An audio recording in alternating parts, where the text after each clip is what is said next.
तो देखिए किस तरीके से ये मंजूरी मिली और देखिए भारत के लिहाज से भी ये बहुत ज़्यादा अहम हो जाता है। और चूंकि बातचीत G20 के मंच पर एक साझा तौर पर हो रही है, न केवल भारत के लिहाज से बल्कि विश्व को कैसे जोड़ा जाए। ग्रुप कैप्टन डीके पांडे, मैंने ये सवाल पूछा क्योंकि मैंने देखा कि जब मैं 112 प्रेसिडेंसीज की बात कर रही थी और अब तक G20 कितना कामयाब रहा है इसको लेकर के, जैसे ये जानकारी मिली आपने यहाँ पर ताली बजाई है। देखिए, मैं इसलिए बहुत ही गौरवान्वित महसूस कर रहा हूँ और मुझे आज गर्व हो रहा है कि मैं इस भारत देश का नागरिक हूँ, क्योंकि जो आसानी से नहीं हासिल हो पाए कई समिटों में, वो हमने इस एक छोटे समिट में पिछले लगभग 10 महीने की अथक परिश्रम के बाद प्राप्त किया। ये मील का प्रस्तर है हमारे लिए, क्योंकि इसमें हमने न केवल इस क्षेत्र का साउथ ग्लोबल की आवाज़ बन रहे हैं हम, और पूरे प्लैनेट के लिए तरफ ध्यान दे रहे हैं ध्यान। और जहाँ तक सस्टेनेबल डेवलपमेंट गोल्स को आगे बढ़ाने की बात चल रही, कितने वर्षों से हम सुन रहे हैं SDGs पर बातें की जा रही है, लेकिन उसके ऊपर कोई किस प्रकार की रूपरेखा नहीं बन पाई। ये पहली बार ऑफिशियल प्लेटफॉर्म से एक रूपरेखा बनी है और रोड मैप बनने के बाद निश्चित रूप से उसमें तरक्की होगी।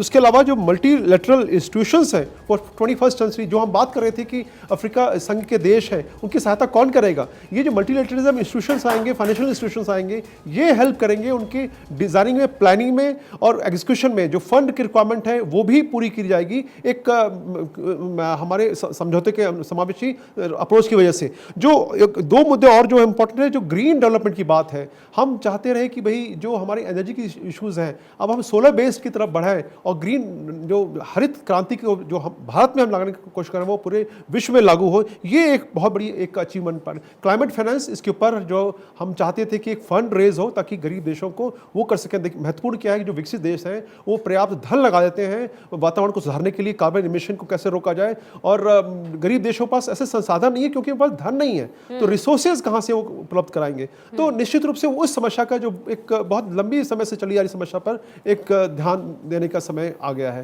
तो ये इसलिए इन मद्देनजर 112 मतलब छोटा मोटा अंक नहीं है, 5, 10, 15 तक मैंने सुने थे, और मुझे ध्यान है एक बार 24 एलिमेंट्स थे, अभी 112 मतलब ये तो निश्चित रूप से नया रिकॉर्ड है। इसको तोड़ने में कई वर्षों लगेंगे अन्य देशों को। जो स्तर हमने नए स्टैंडर्ड्स रखे हैं G20 आयोजन में, शायद बार जो है काफी ऊपर सेट कर दिया गया है। बड़ा मुश्किल है कि इसे जल्दी ब्रीच किया जा सके, तोड़ा जा सके, और टूटे तो और बेहतर ही होगा हम सब के लिए। हमारे साथ इस वक्त विनोद शुक्ला भी हमारे साथ पैनल का हिस्सा बन गए हैं। विनोद जी, हरित विकास पहल, इस पर जोर और इसको मंजूरी मिलना, अब मैं सिर्फ भारत के लिहाज से बात ही नहीं कर रही, मैं कह रही हूँ कि पूरी दुनिया, क्योंकि जब एक साथ होकर के चल रहे हैं तो ये हरित विकास जो पहल है जिसको लेकर के भारत आगे बढ़ा, इसको मंजूरी मिलना, आप इसको भारत की कितनी बड़ी ताकत मान रहे हैं? देखिए, इसको बहुत बड़ी उपलब्धि के रूप में इसलिए आंका जाना चाहिए कि अब तक हम कार्बन फुटप्रिंट कम करने की बात करते रहे हैं, बिना एनवायरनमेंट को डैमेज किए विकास की बात करते रहे हैं, और सबको मालूम है कि विकास की अंधाधुंध दौड़ में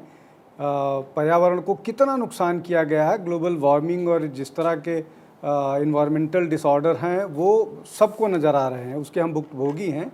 उन परिस्थितियों में अगर इस तरह का कोई डिक्लेरेशन आया है और हम अपने रिकॉर्ड लगातार बताते रहे हैं, भारत लगातार ये साबित करता रहा है कि हम जो डेवलपमेंट के बिना एनवायरनमेंट को नुकसान पहुंचाए मानक हैं उनको लगातार पूरा करते रहे। तो यही एक्सपेक्टेशन भारत सारे देश के सामने रखेगा और बताने की रखता रहा है। तो ये बात अगर यहाँ इस डिक्लेरेशन में हिस्सा जो बन गया है तो ये सबको लागू करना आसान भी होगा, इसलिए कि हम करके दिखाए हैं। इसमें शिखा जी एक बहुत महत्वपूर्ण बात है जो जरूर जिस पर वो होना चाहिए। कल जब US प्रेसिडेंट और भारत के प्रधानमंत्री की बायलैटरल बात हुई है तो उसमें अंतरिक्ष विज्ञान पर या बहुत अहम चर्चा हुई है, और इसरो और नासा को मिल करके साथ करने की बात हुई है। हम बहुत दिनों से, पिछले 2-3 साल या 4 साल से देखिए, हम विदेशी सैटेलाइट भी लॉन्च करते रहे हैं। अभी हमारे जो मिशन सक्सेसफुल रहे हैं, चंद्रयान की बात हो चाहे आदित्य मिशन की बात हो, हम अंतरिक्ष में एक नए युग की तरफ जा रहे हैं। वो एक बहुत बड़ी बात है, और उससे आप न केवल अर्थ के एनवायरनमेंट या और बहुत सारी चीज़ों पर भी उसका परिणाम निकल के आएगा। तो ये एक बहुत महत्वपूर्ण बात है और सचमुच मील का पत्थर साबित होगा ग्लोबल डेवलपमेंट के लिए और ग्रीन डेवलपमेंट के लिए। जी।